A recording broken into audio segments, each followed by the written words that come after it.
Bonjour à toutes et à tous, je suis ravie de vous retrouver cette semaine avec un nouveau sujet de vidéo qui sera l'hirsutisme.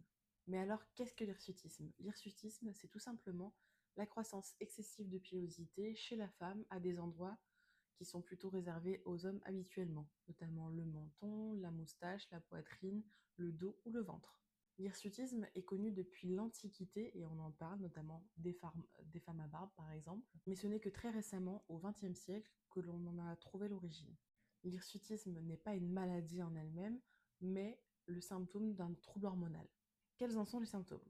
Eh bien, dans les symptômes, on va retrouver, comme je le disais, un excès de pilosité à des endroits qui sont plutôt masculins habituellement, une perte de cheveux à des endroits qui sont plutôt masculins généralement, donc notamment ici la calvitie, la calvasse.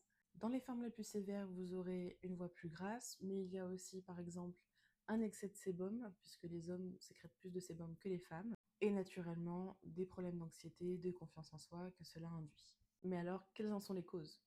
Eh bien, les causes les plus fréquentes sont le SMOP, le SOPK, donc le syndrome des ovaires polykystiques, ou le syndrome métabolique ovarien polyendocrinien, le syndrome de Cushing, certaines tumeurs, certains traitements. Mais en fait, pourquoi toutes ces causes? Eh bien, tout simplement parce qu'elles viennent de la même chose. C'est-à-dire que toutes ces maladies, tous ces traitements, toutes ces tumeurs font monter la testostérone chez la femme, et donc un excès de testostérone induit un hirsutisme, plus ou moins grave selon le taux de testostérone et les personnes.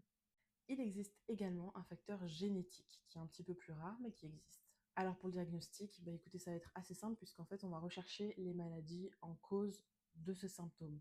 Donc il y aura sûrement une visite chez le gynécologue à faire, une prise de sang pour vérifier la testostérone et ensuite d'autres examens en fonction de la maladie qui est abordée par le médecin. Par exemple, pour la maladie de Cushing, il y aura des IRM à faire et des prises de sang, tout comme pour le SMOP, ou d'autres troubles. Si jamais vous êtes atteinte de cette maladie, pas de panique, il y a des traitements possibles et également remboursés parfois par la sécurité sociale.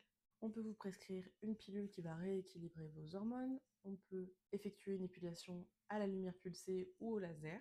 Dans certains cas, les médecins prescrivent une perte de poids parce qu'on considère que forcément ça va faire baisser votre testostérone, ce qui peut être vrai et pas vrai, ça dépend vraiment des cas. L'hirsutisme concerne 5 à 10% des femmes et est souvent l'objet de moqueries. Il est fréquent et il mérite une prise en charge adaptée. Il arrive souvent brutalement et s'aggrave rapidement. Donc si c'est votre cas, n'hésitez pas à aller voir des médecins. Ne restez pas enfermé chez vous, faites-vous prendre en charge. Il y a des solutions qui existent. Et même si vous n'en avez pas les moyens, il y aura des prescriptions qui sont possibles, en tout cas en France. Alors voilà, je vous remercie pour votre attention. Je vous souhaite une bonne journée et comme d'habitude, likez, partagez et abonnez-vous à cette chaîne YouTube.